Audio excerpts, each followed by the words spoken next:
Hey, good morning, everybody. Welcome to the Wade and Carter Show. I'm here alone today. Ash is still not feeling well. Medical update. I'm not a doctor. I'm going to violate, HIPAA. Ash went to the clinic yesterday. He said the clinic. I have no idea where that is.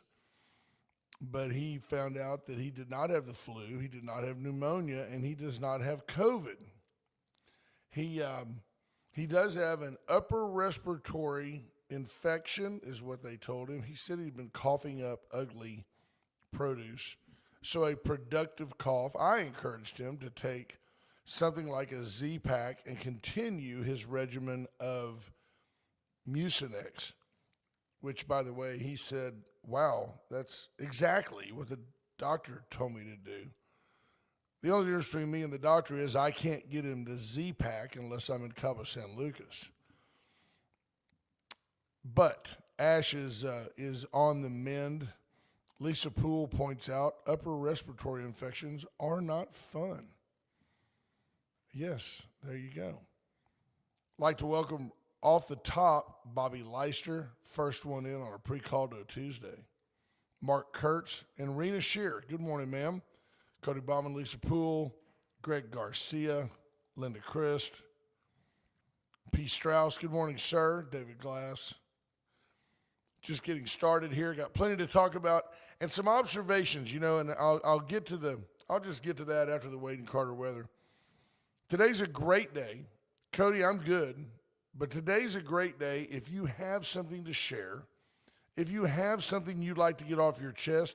If you want to attack me, today is a great day to do so. I'm here alone, live radio and live TV on KTMV in Corpus Christi, Texas. Love to hear from somebody from Corpus. You little corrupt outpost on the Texas coast. How embarrassing. Let's have a special meeting and try to fire our mayor. What an embarrassing bunch of clowns Corpus is. Victoria weather brought to you by the great folks at A.T. Dearland Feed. 67 degrees under partly cloudy skies in Victoria, Texas. I like to say Texas. It's good for all of our international listeners. It's good for folks from other states. Nobody says, where are you from? By God, I'm from Rhode Island. Nobody says that. We say we're from Texas. We like Texas. 67 degrees in Victoria, Texas. Heading to a high today of 85. There's Scott Tomko, Matt Boucher, Andrew Alvarez, Tammy Williams, Heather Stewart, great dedicated school teacher, Tammy Keeling, Marina. Hello, Marina. Stephanie Conti. Stephanie, I hope you got to go to the Goliad Rodeo this last weekend. I didn't see the tickets at my home when I arrived, so I hope that you picked those up. Greg Garcia, what's your philosophy on seasoning for a steak? I'll tell you, I don't always adhere to it because I'm always into trying new things. The best thing to do is just use salt and pepper. That's the best thing to use on a steak. Ideally you would use pepper and then finishing salt. I think it's funny. So a listener says, because I, criticized Corpus Christi, and so easy to do, right? Because there's so many things. Look at Rockport, right there on the coast, beautiful, has a great reputation, fun spot. Now compare that to Corpus. Comment says that'll get them to call and increase listenership.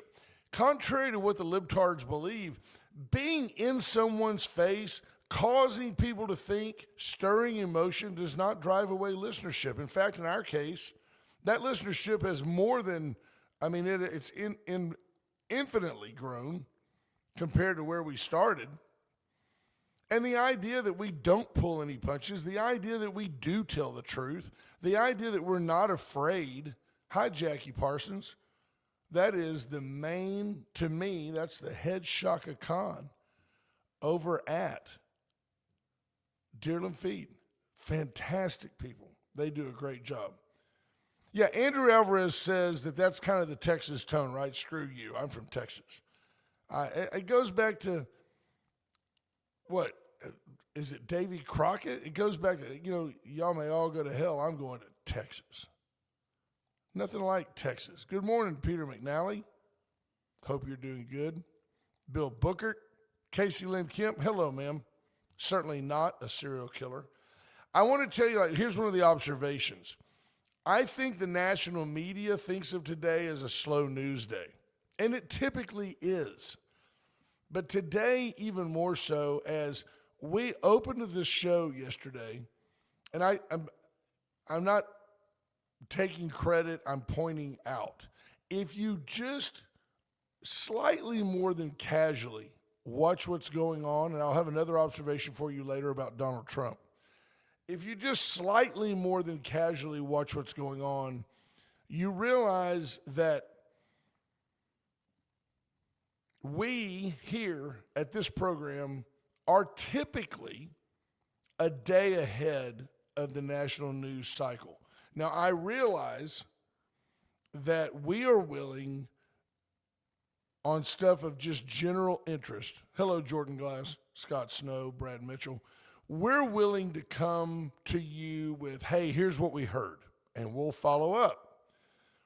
The major news media, in theory, has the responsibility and the staff, the team, to ferret out all the angles of the story and then present you a package. Whereas we're more likely to say, hey, this is breaking news, like I did yesterday. At 10:54 Texas time last night, an Air Canada aircraft collided with a fire truck on a runway at LaGuardia. Now, we told you that, and that right now on CBS, ABC, NBC, and Fox is dominating this morning's news. I mean, dominating. CBS just had a survivor. Now, realize this plane, all I've learned today is this plane was landing and was going about 100 miles an hour when it hit the fire truck. The airplane doesn't have bumpers. The airplane is not built for collisions. The airplane is built to be light and nimble and fast. So the fire truck, in this case, to a degree, won the wreck. The two, I did learn this morning that both fire truck passengers are still, we knew they were alive yesterday, but they're still alive. And, so CBS had Fox had an expert on. He goes by Wiz. He's a former fighter pilot. He was a longtime American Airlines pilot.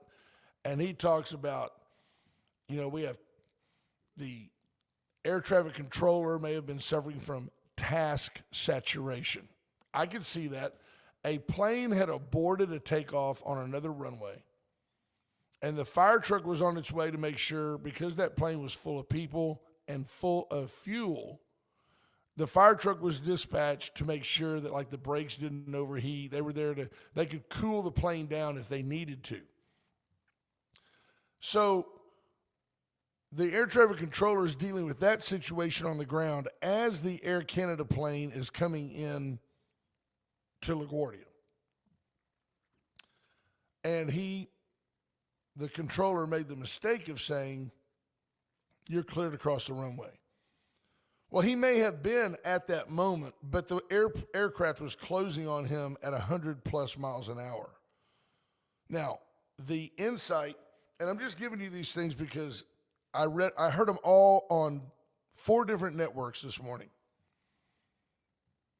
The expert, the former American Airlines expert, who was a fighter pilot for a career, who I like. I see him too often. He was on during the incident that happened at Reagan Airport back in January of 24, when the military helicopter ran into the aircraft that was landing at Reagan Airport.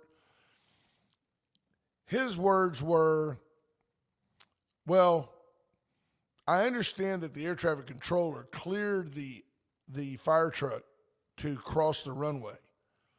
But, you know, my mom always said, look both ways before you cross the street.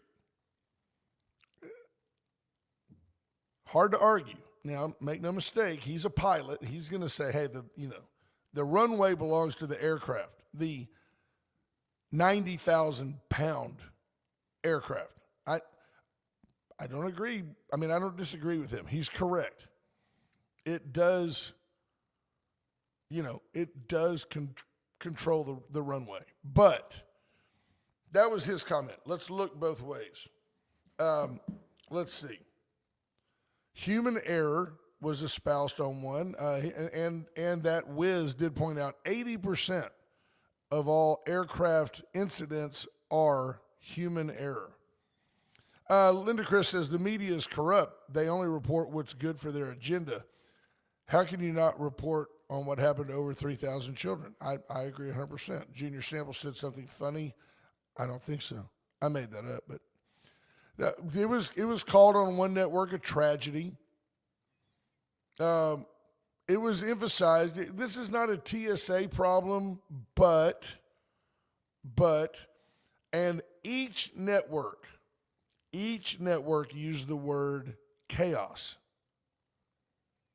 The chaos that ensued. It's created chaos on the ground. All four networks, ABC, CBS, NBC, and Fox, this morning used the term chaos. I find it interesting also that overwhelmingly Fox was the most engrossed. They had the expert on. They had a survivor on. She said such deep thoughts as, we had a landing. The flight was very routine. It was a short flight. We had a landing. So she's a seasoned traveler. She said the landing was maybe a little rougher than usual, but which, by the way, conditions were, there was no reason for the landing to be any rougher than usual. It had nothing to do with the incident at all. But we landed, and then when the pilots really, she said, when they hit the brakes really hard, she said, I knew something was going on. And then the extent of my injuries, or I have a bruise on my hip where the buckle was. She said there were people, as you would expect, that hit their faces on the backs of the seats. She said, I looked to my left, and the gentleman across the aisle from me did have blood coming down his face. And she said the woman next to me, she was the real hero. She got up and, opened the exit door. And she says, we didn't know that you're supposed to just chuck that door out the opening, which of course is right there on the deal. She did say, one thing I learned from this, if you're going to sit in an exit row, pay more than passive attention to what your role is. So she owned it. She said, I should have known what to do.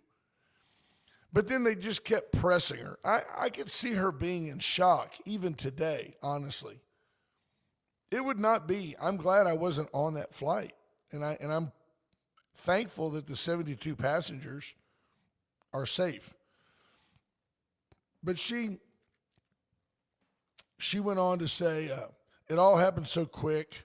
I got off the plane. I didn't look at the cockpit at the time. We were all just trying to get away from the aircraft. But the pundit, if you will, was just going, what was going through your mind? I mean, were you thinking of your family? Did you think this was it? Did you fear for your life? Of course, right? We all would in that situation. But it's the media sensationalizing what is a very almost black and white. Nobody's suggesting this was a terrorist attack. Nobody's suggesting this was anything other than people getting bad intel and making bad decisions. I still think if I'm driving the fire truck, I'm really looking down that runway before I cross an active runway. That's all I know. Yeah. Absolutely. Andrew Alvarez says they all use the same word because they all get the same cues from the Associated Press. I agree 100%. Yeah. How about Stephanie Conti with one more factoid says one flight attendant was thrown from the plane. She was buckled into her seat, but the entire seat was ejected. So she would have been in the bulkhead. She would have been up in the front. And when the front of the plane disintegrated upon impact with the fire truck, she would have fallen out of the plane. I could see that happening. There might have been like a jump seat. I've been in a bunch of MD-80s. American Airlines used to have a whole fleet of them. I don't remember if the flight attendant, flight attendants prepare for landing, do they sit with their backs to the cockpit just outside the cockpit, or are they actually, they might be, I don't think they're any longer in the cockpit. Yes, Stephanie Connie said she's alive. There is still just 2 dead pilots. We do have that.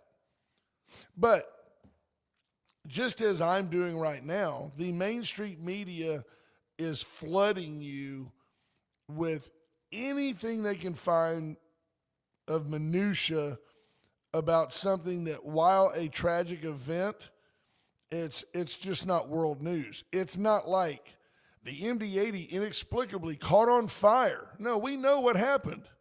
It'd be like you really spending 2 days to go, Grandma got hit by a bus in Times Square. The sign clearly said walk, and she walked out and didn't look to her left and see the double-decker bus full of tourists from Japan, and it hit her. That is not international news. But it's tied into the TSA issue and ICE in the airports and chaos. It's all about chaos.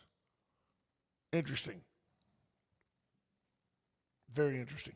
Hey, let's take a quick break, pay some bills, and thank folks for what they do. Brand us, folks. Cody's on the road today doing what he does. Cody, I don't remember who it was right now. It'll come back to me. Got to help you with the website. Oh, I got you one. Let's talk later today. I have a new client for you. It's just that simple. New venture, trying to increase their marketing presence. Cody is going to be the guy that helps them. Palace Bingo, where friends meet friends. You can find Cody on Brand Us. It's a page on Facebook. There you go. Palace Bingo, where friends meet friends. Get out there this week, play games, have fun. It's fun. Palace Bingo is fun. I'm not a bingo player. The last time I played bingo before we started sponsoring Palace Bingo, honest to goodness, was probably church camp 50 years ago. I like games where skill matter, but it's nice, mindless fun. You can sit out there with your friends. I go so far as to just use what's essentially a device, an iPad. I just sit there and watch. Oh, look, I'm one away while someone on the upper deck wins. White Trash Services, 550-1826. White Trash Services inviting you towards the end of the month here. It's time for you to reach out, just commit to a 1, 2, or 3 year service agreement. $25, $50, or $100 goes to your local volunteer fire department. The Chopping Block, their weekly sale and Easter pre-orders. $12 fillets. $12 fillets. You can come on in. $12 fillets. I've said that 3 times since I have a guest that just walked in the studio. Let's see. $25. Oh, they do ribs. They will cook ribs and have them done in time for you to have them for Easter. You can't beat that. That's going to be fantastic. 8 different boudin flavors. Easter orders are due by 3:31 at noon. There you go. Chopping Block for all your meat needs. Let's see. Chesnick Furniture. Chesnick and Love make your house a home. Get in and see why you just always do better at Chesnick. Chesnick Furniture is, I think, the best furniture store in the region. They've been around over 100 years. Bobby Leon and his family will proudly serve you and yours. And I recommend that you get in there and give them a check. Hang on one second. I'm going to fix a camera, and when I do, I'm going to have a guest I didn't know I was having, but I knew, but I didn't. Hang on one second. You can stand right there. That way I can make sure that I give you your full audience. There you go. I have a face meant for radio. Pull that up and make sure you're talking right into it like I do. I've got a face for radio, Brent. So Yep. Let's see. I don't even know if those are going to work, but they might. Let's see. Say something for me. Say something? Okay. There you go. Yeah. There you Everything go. working? Oh, Good. yeah, you're good. Good. You're really good. All right, there you go. How about that? Bingo. Boom. Wow, here I am. Right Come here. in. You are live. There's your camera. Hi, millions of people watching the show. There are literally millions. Sure. Yeah, I can name probably 2 or 3 of them at least. I know, including your wife. Yes, she's watching right now. Joined by Rick Jones, school board member extraordinaire. Thank you. How are you, sir? I'm doing great. So Great. before we even start, are you running for re-election? Yes, Is someone I am. running against you? Yes. Okay. I have an opponent, yes. Okay, good. Jennifer Rayburn says hi. Hey, Jennifer. I think you've done a fantastic job. I don't know anything about your opponent. And I'm not going to ask you to disparage or discuss your opponent. We'll talk about you. But there's B.J. Nelson. Good to see. Tell me, and folks, feel free to ask a question if you'd like please to ask do. a question. Yeah, definitely. But if you, I saw you the other day at the Victoria County Republican precinct convention. Yes, that's right. And did you manage to get out of that without having to take an office, or are you like treasurer or something? No, I don't have an office. I am going to be a delegate at the county convention, but that's about it. So. I put my name down for that as well, and I intend to attend. Well, there's free breakfast and free lunch, so why Can't not? beat it. Yeah. It's taxpayer. That's pay. right. That's right. What's going on at VISD, and bring folks up to speed on the prospect of this bond that even the people that don't intend to vote for it agree we need it. So where are we at? So the bond is being proposed on May 2nd is the election, both for the bond and the same day that people can vote for me. The bond is going to be about $240 million. Not about it is $240 million. It will touch 18 of the 21 schools that we have. Of course, Mission Valley is brand new. It doesn't need anything, right? And then there's 2 other schools that are in pretty good shape. Every other school gets touched, or 2 of them actually will be taken down. Shields and O'Connor. Right. And Stroman will be eliminated. Yesterday... Stroman's not salvageable, I think now. There's so much mold and stuff in there, and we're spending $500,000 a year just in utilities insurance for Stroman, a school we don't use. Right, and it's full of old plumbing and all that. Yeah, and it's a mess. It was sadly... And it's too many people are going to want to say, "Oh, it was a separate but equal." They act like it's a civil rights deal. It's just not at all. It was just an inadequate school when it was built. Is that right? I wasn't here then. Yeah, so. no, it was meh back in '69. So, Torrin Bales, good morning. So yesterday, Senator Colkhorst was down, and she toured O'Connor and Torres with us, and she got to meet some of the kids, and she met some of the staff, talked to the kids. She had a great time. That's awesome. And she was supportive of what we're trying to accomplish out there. She wanted to see, the 2 schools and what the plans are. So right, we're going to take down O'Connor and then add a little bit to Torres. Yes, and so most of the kids, not all, but most of the O'Connor kids will move to Torres, and the others will move to other schools, depending on where they live. Right. It makes perfect sense. If you think about it, and I guess even with VISD, personnel is probably still your number one expense. If you don't have to have as many janitorial staff, support staff, lawn maintenance, building maintenance. It makes sense to consolidate the campuses, and numerically, O'Connor and Torres combined isn't any bigger than, say, Schalimer was at one point. That's right. It's not that big. It's not as big as the capacity will be more, but that's not the intent. We're not going to fill it up. And you're right. The consolidating or combining some of the schools does save manpower. 80% of our budget is salaries, and that's where it goes. So, Andrew Alvarez asked a good question. Will the track remain intact over at Stroman, as far as you know? We've not talked about the track, so it kind of depends on, I think, what the future of that property is, whether we keep it or we do something else with it. for the time being, there's no plans to eliminate the track because people use it to walk and run and stuff. So Junior Simple says, I'll vote for the bond, but Rick has to be out in front of the building in full regalia, piping the people in. I can do that. For Junior, I will do that. I've got the kilt and everything. I'll Absolutely, be happy to do please. And, yeah. If the bond passes, I'll do it. I think, and I'm not going to, but I want our listeners to chuckle and think about this. I think what I'm going to do is FOIA.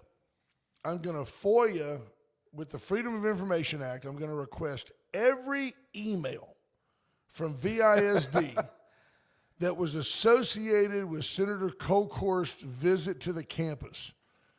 And I want to understand, because I'll guarantee you, and you may not even think about this and you may not know, I'll guarantee you that a janitorial brigade was dispatched to Torres Elementary, and every water fountain was polished, every bathroom was just spick and span, landscaping was spruced up in anticipation of our state senator's visit. I don't know for a fact, but when I worked at the plants and the big Mahofs came down from headquarters, that's what we did. That's what happened. You don't want to make a first impressions are the most important. Right? Absolutely. You are not going to screw that opportunity. We And painted the rocks at the plant. I encourage the district from now on to spruce up the landscaping. I don't care if you form, volunteer committees, people put together a PTA, put together a parental landscaping association. I have noticed at both East and West, when my kids were at East, I formed a group and we went over and created some flower beds because entrance to the gym was just so generic and so terrible, and they had a sprinkler system. So we went over and actually built flower beds. We did it. The girls' basketball team was really dominant back then, and a bunch of my parents. I was the head of the booster club, and that's what booster clubs do. Right. And we built it, and I was there not long ago. It was kind of like, of course, it's been 10 years. Yeah. But I was there, and I was like, it's kind of gone. somebody else needs to pick up that mantle. Sure. But what are you anticipating? What are you hearing? I want to hear what you're hearing from the negative people. The people go, Rick, I just can't do it. What are they telling you? And I look a lot at Facebook. That's I've really not talked to a couple people. They've told me I'd always vote against tax increases. Yes, it's a tax increase, but the way the school funding works in the state of Texas, there's not really another way around this kind of issue. But the biggest thing is the tax increase. Some people are concerned that we're going to make some of these elementary schools too big.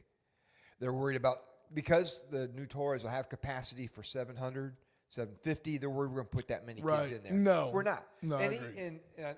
And irregardless of how many kids we put in there is a state-mandated ratio of 22 students per teacher maximum.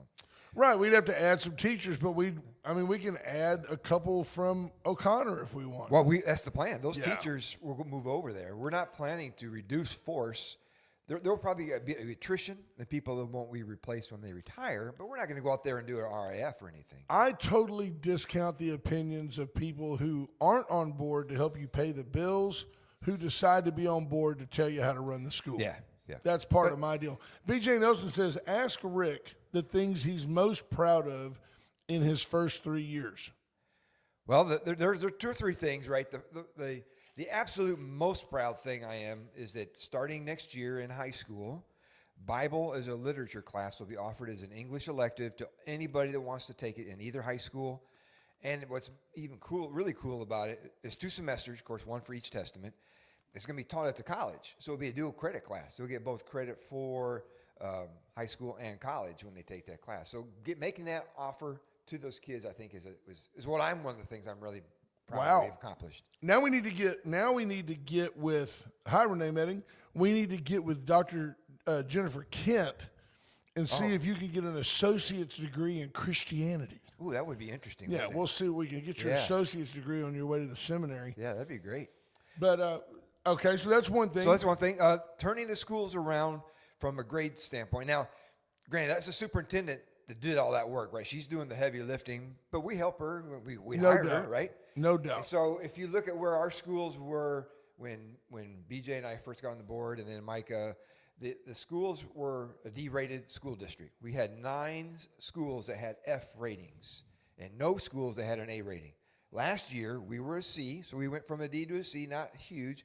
We have 0 F schools. Amen. 3 A's and 2 schools that were almost A's. They were just 1 point short. So we've really made a transition, and that's why I'm running again. I just want to keep that momentum going. Just keep us moving in that direction and support Super Sheila as she does what she does, because she's doing a fantastic job. I've heard lots of people talk about her ability to, the comment was she can walk into a room and save money.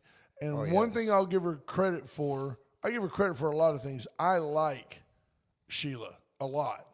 And I'll give her credit for being tenacious. Oh, that's a good word, and she's also extremely accessible. If you, I mean, I'm not encouraging you as a parent, but if you need Sheila and it's 10 o'clock at night and you get her a message, she will call you back. Yes. I truly believe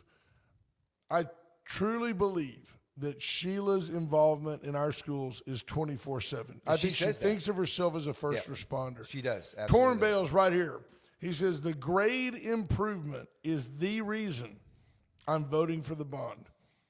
And a lot of people have said that. It said, once you turn these schools around, I will support you. Well, Andy Rokovich, VISD finally has leaders we can trust. Thank you for your hard work. Oh, you're welcome. Thank you for commenting. Absolutely. So these folks are, and I encourage you, if you're against the bond, it seems to me, and I don't fault these people, the folks that are against the bond are philosophically against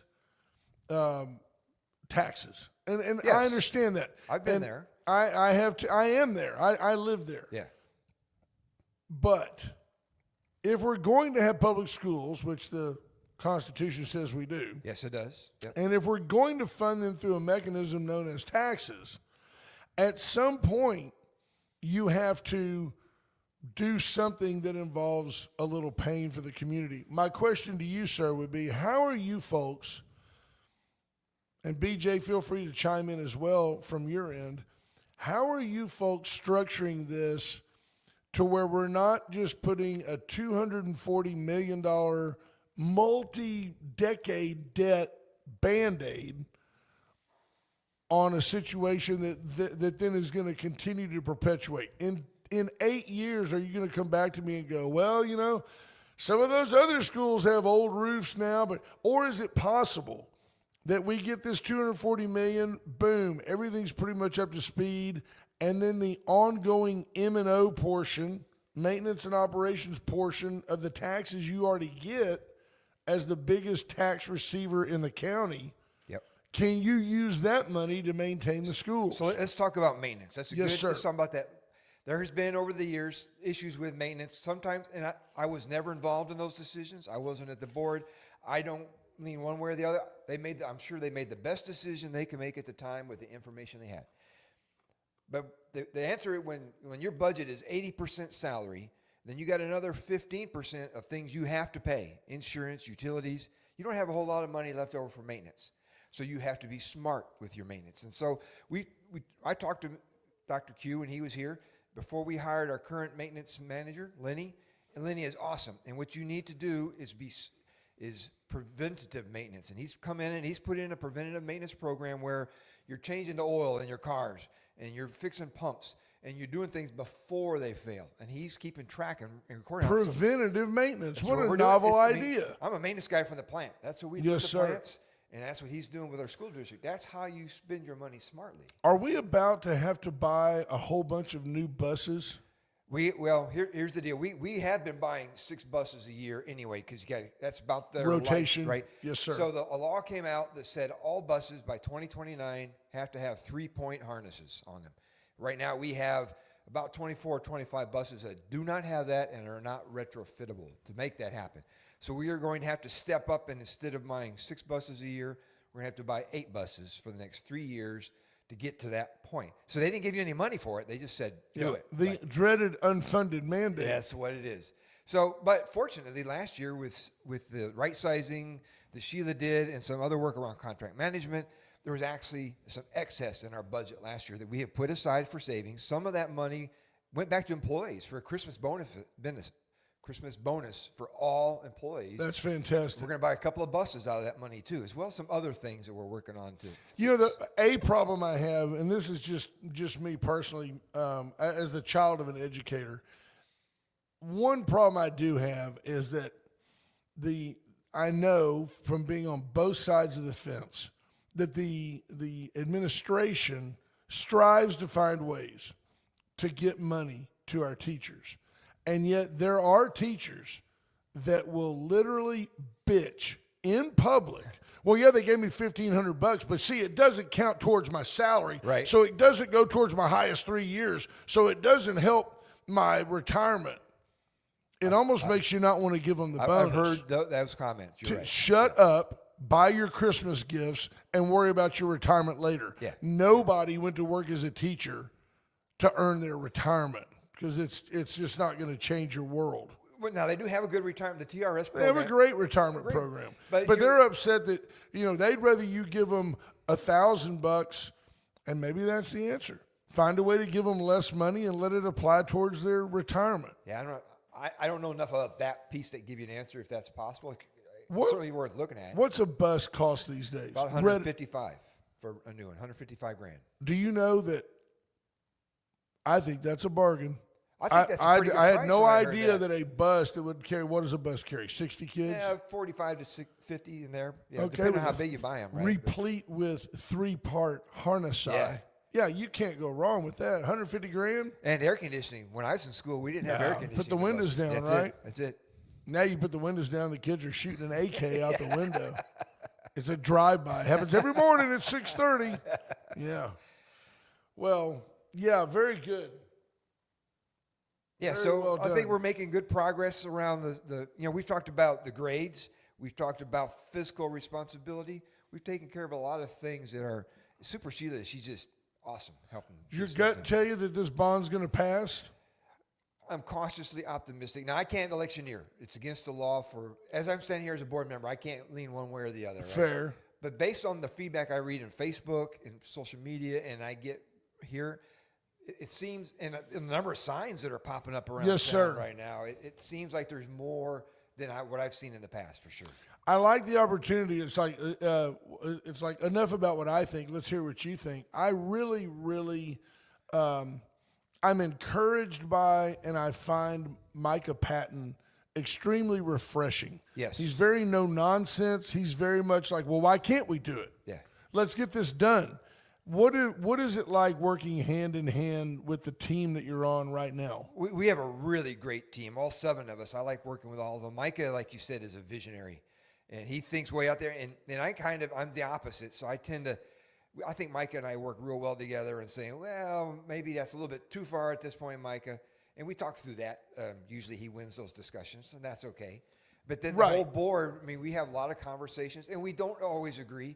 And that's good. That's really good. I used to tell when I worked, I told my people, I don't want you to always agree with me because believe it or not, I'm not always right. That's why I love the program. And even though I am always right, I love a good disagreement.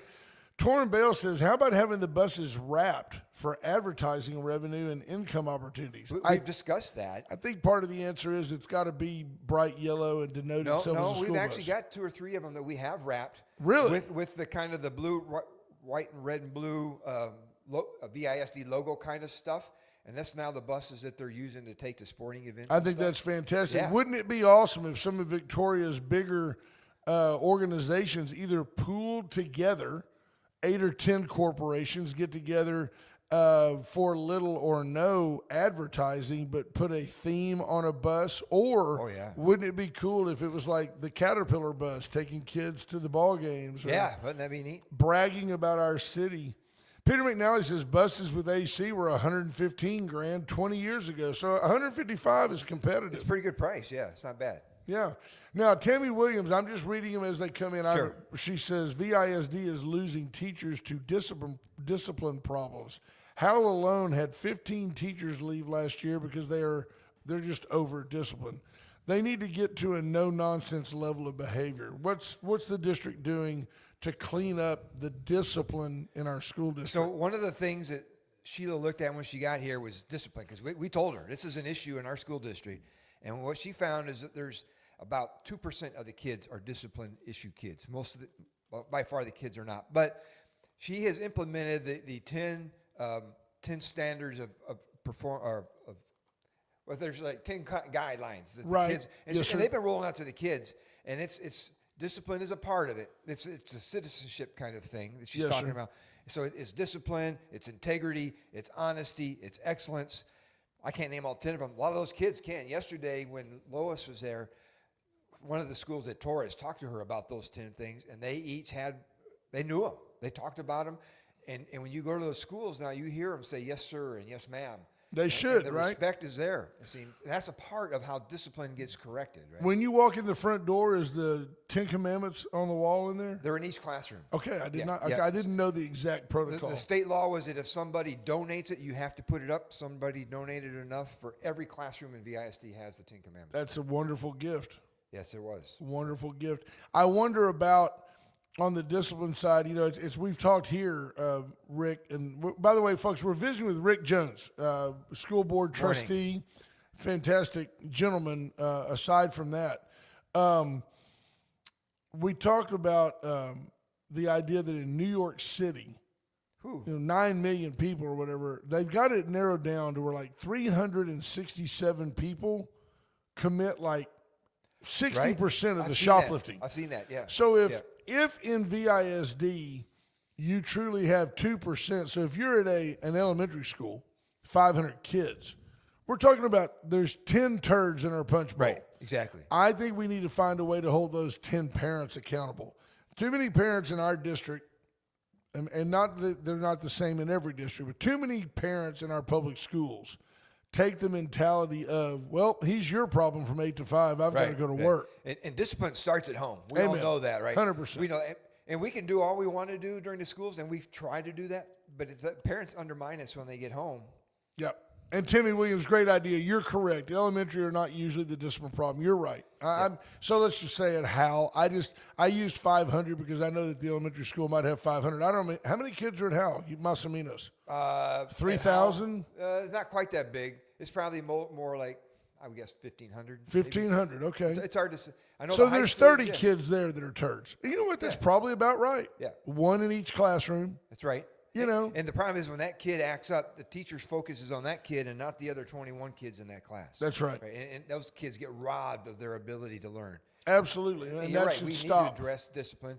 I know there's a new law got passed in the state last session that says if a teacher kicks a student out of class, that student cannot go back into that class until the teacher approves it.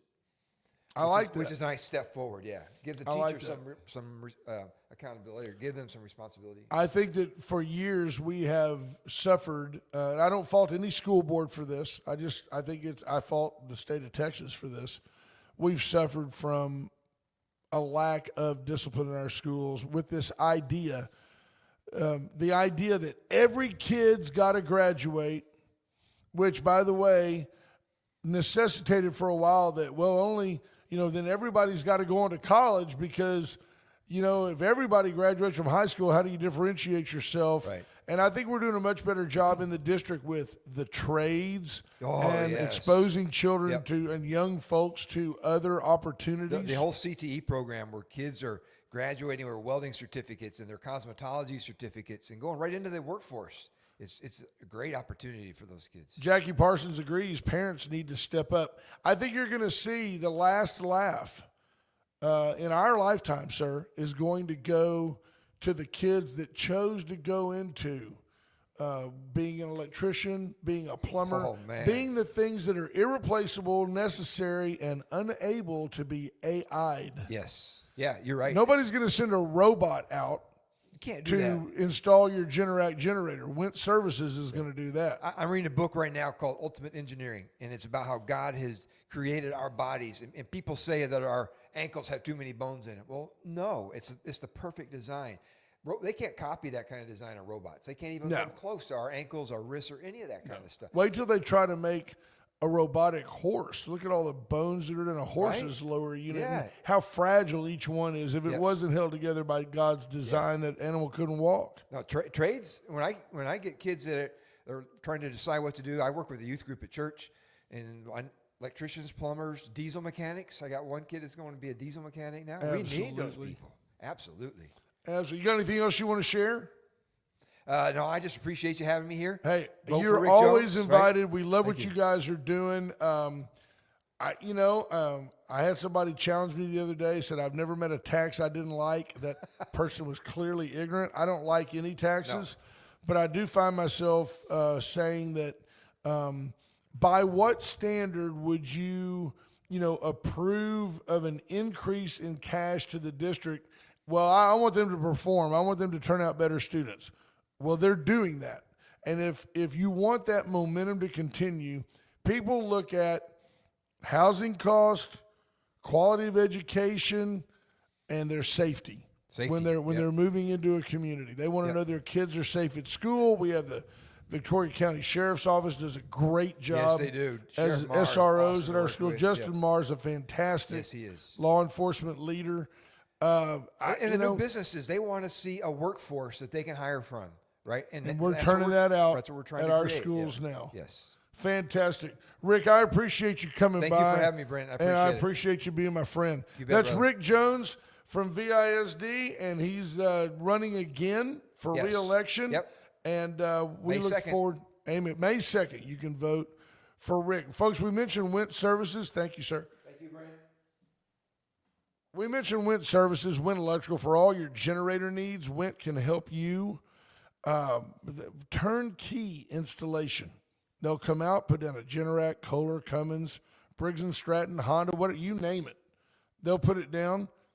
You'll go to work, come back, and it'll be there. Parvita Wellness and the Vita Cafe, inviting you in for a great meal, great health. Get in and get healthy. It's just that simple. Erica Briggs can review your blood work. Next time you get your blood work done for something, whether you're diabetic or whatever, just go by and say, hey, Erica, what do you see here? She may say, man, your sugars are out of whack. Let's do this, this, and this. Try these meals for 10 days and go get your blood work done again. You'd be amazed at what just eating the right fuel can do for the engine that is your body. Allen's Wrecker Service, 578-6300. Let Allen be your go-to tow-to. Allen can help you get from here to there. We joked yesterday that Alan Miller could probably go tow that Air Canada plane. And you know what? He probably could. Allen's Wrecker Service, no job too small. They'll give your vehicle a jump if you're dead on the side of the road. Give them a call. Don't end up dead on the side of the road. Call Allen's. They come out and essentially function as a first responder. They put down the cones, put down the flares, secure the scene. They can help you. Veracruz Restaurant, we mentioned pre-caldo Wednesday, Tuesday. Today is that day. Get into Veracruz today for a wonderful, fresh-made, steaming hot plate of Jalisco-style Tex-Mex. USA Concrete Coatings, Charlie Garcia and his team, call them 578-HOME, H-O-M-E. Charlie Garcia will come out. They can level your slab, make your doors close right again, clean up your driveway, level it, seal the cracks. They can even put down a polyurethane coat that will last a lifetime on your garage floor. So we're always proud to be here in the Atzenhofer studio for over 100 years. Atzenhofer's been a South Texas tradition. They're like the Masters, a tradition unlike any other.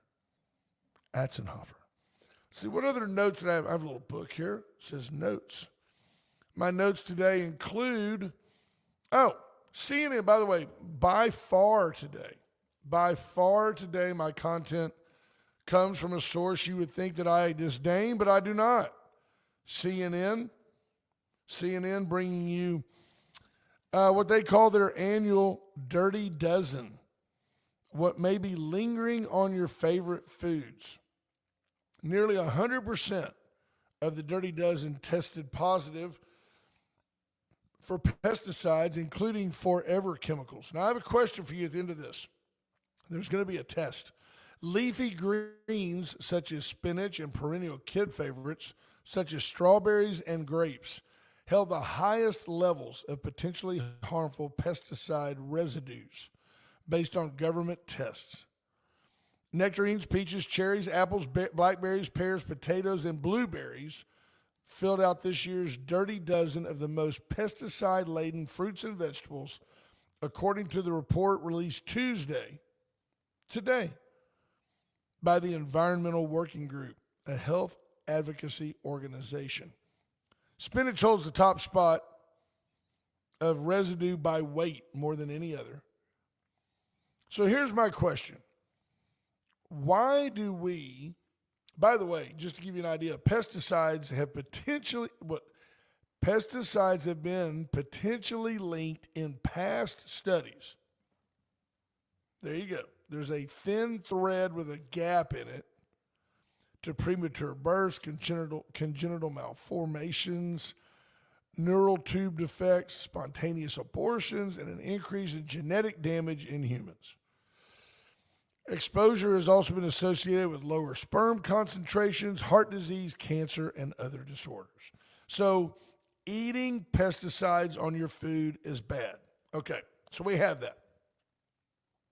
Why is it that we pay more for organic, which as I understand it simply means no pesticides?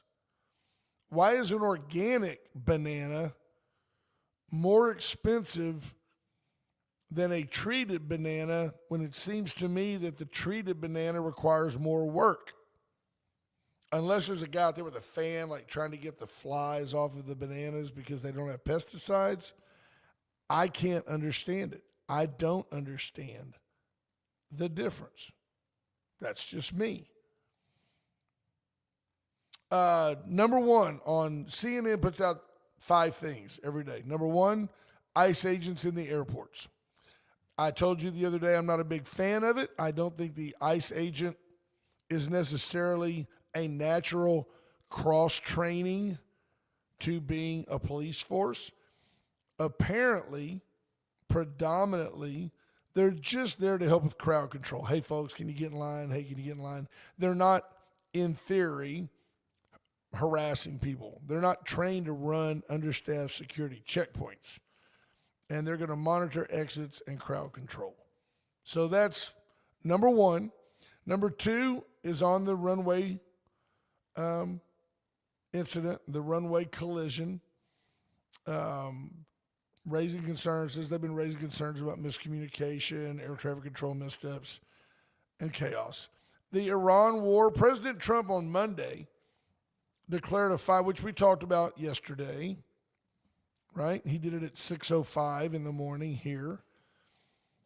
Trump declared a 5-day pause on striking Iran's power plants, claiming the U.S. had held productive conversations aimed at ending the war. However, Iran denied that any dialogue with Washington had taken place. They're both telling the truth. Now, I have researched this for you. They're both telling the truth. Donald Trump, through a mediator, a middleman, has had conversations with Iran. He has not had, he says that let me get the wording here. I'm pleased to report that the United States of America and the country of Iran have had, over the last 2 days, listen, very good and productive conversations regarding a complete and total resolution of our hostilities in the Middle East, based on the tenor and tone of these in-depth, detailed, and constructive conversations, which will continue throughout the week. I have instructed the Department of War to postpone any and all military strikes against Iranian power plants and energy infrastructure for a 5-day period, subject to the success of ongoing meetings and discussions. That's in the Epic Times. Now, you say, how can they both be telling the truth? How can it be that Iran says officially we've had no conversation with the president, but the president says we've had in-depth, detailed, constructive conversations? Here's how you know. Trump says, we are dealing with a man who I believe is the most respected and the leader. He said that person is not Khomeini. We have not heard from the son. Every once in a while, you'll see a statement made by Mojtaba Khomeini, but we don't know if he's living. Trump went on to add, nobody in Iran wants that job right now. Nobody's exactly looking forward to being the head of that particular country, but perhaps we'll be able to solve that problem. Here's what I see happening, and I'm right. Behind the scenes, the U.S. is propping up a new infrastructure of Iranian leadership. I believe, depending on that leader's willingness to go along with the U.S., that will affect how much assistance he gets in overthrowing the current theocracy. If he signs on that, hey, look, we're going to work with you, we're not going to give oil to China and Russia, and we unconditionally surrender our nuclear program. Okay, sir, you have chosen wisely. You are now the premier of Iran. The theocracy is overthrown. The people will celebrate in the streets, and the U.S. will, I believe, covertly or overtly provide this guy the means with which to suppress any theocratic uprising. See what we're saying? They're both telling the truth. Trump's like, oh, I'm talking to the man. He just ain't you. And the Khomeini group is saying, we haven't had any conversations with the president. Could be a lot like, I don't know, Fidel Castro propped him up in Cuba, came back to bite us.